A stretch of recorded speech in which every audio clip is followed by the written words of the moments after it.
Diary, hello, it's the middle of November. This is my brief review of the Cupra Born electric, small, sporty kind of car that we've had the pleasure of owning for the last week.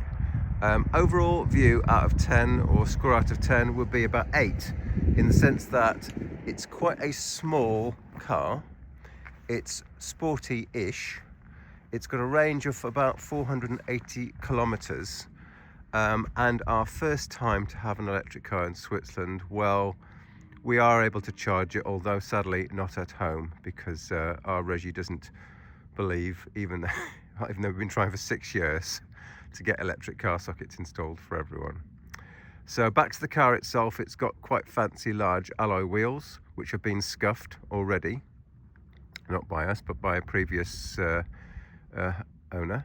And yeah, everything seems to work very well with the car. It's a new experience for us, because we haven't had a new car for at least 10 years, and this car comes with all the kind of modern driver assists that modern petrol cars come with. So things like lane assist, so if you veer towards the edge of the white line, the electric steering automatically corrects the car. If cars are passing you on the left or right, there's a light on the edge of the mirror that brightly shines, so you can know that something's about to overtake you. And there is adaptive cruise control, which is a feature I've never had but always wanted, which means to say that you can set a speed limit for your car, say 100 kilometers an hour, and you can also tell it to not drive into the car in front of you. If that car is going a little bit slower, then your car adapts to the car in front's speed. And here you can set it to like short, medium, longer, the gap that it will leave between you and the vehicle in front. So all of those modern driver assists are great. Obviously they don't just apply to electric cars. We noticed that this car has got this battery conditioning facility, so if you're going to charge it up at a faster rate, the idea is, whilst driving to the charging station, you press a button and it conditions and heats the battery. And it shows you that if you don't press that button, you can charge only at, say, 50 kilowatts per hour. But if you press that button, we tried it the other day, and get to a charging station, then the maximum charge that could be accepted goes up to, let's say, 80 and 90 kilowatts per hour. Yeah, so we've not been able to find a fast charger in Switzerland. We've kept ourselves really to the home in Lausanne, so we haven't gone further afield. Well, today we're going hiking in the mountains, and we arrived up here, and there is no charging station whatsoever. There is one in nearby Gruyere, but we aren't in Gruyere, so we're a bit stuffed. But we have at least 200 kilometers of range, so we are not concerned. What is there to say? Oh yeah, our first experience of charging at charging stations has not worked out brilliantly.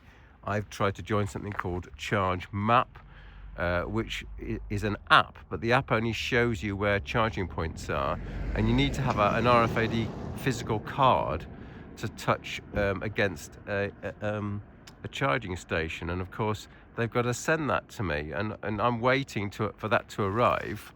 And I only got an email this morning, about 4 days after I'd asked and paid for the subscription, and they said this morning, "Oh, we're going to send it to you today." And I'm thinking, oh great, we'll be leaving soon. My colleague, my partner has signed up for something called EV, I think it's EV Pass, something like that, and that's been more successful. And that's a free service with an app, which just allows you to pay by credit card. So that's worked out better, and that's worked out as our only charging solution. In terms of handling and performance, the car is good. I think that it feels like a sports car, but it's heavy. You can feel that the dampers and springs are really working hard when you go around a corner at any speed, because I presume this car does weigh quite a lot. But nevertheless, it is quite performant, and I don't know what the 0 to 100 kilometers an hour time is, but it feels like it's, just a few seconds, like, I don't know, 6 or 7 seconds, something like that. It does feel like it's pretty quick. Again, this is a Cupra Born. I think it's like an ID3 equivalent on the VW scale. Yeah, there's lots of space inside. It's automatically unlocking because I'm close by. You see, there's the rear seats, and obviously they fold down. Just an example, split seats there. So yeah, it's a decent amount of space. I think we'd prefer like a 2+2 car, but there is no car in the world that we could buy that would fit that bill, and obviously it's smaller than a Tesla 3, but then you don't have quite the benefit of the Tesla charging network, nor the computer interface, which is just better with Tesla. Nevertheless, we're bumbling through. I would give it an 8 out of 10 on the electric car is it okay scale. Yeah, we like it. Cupra born.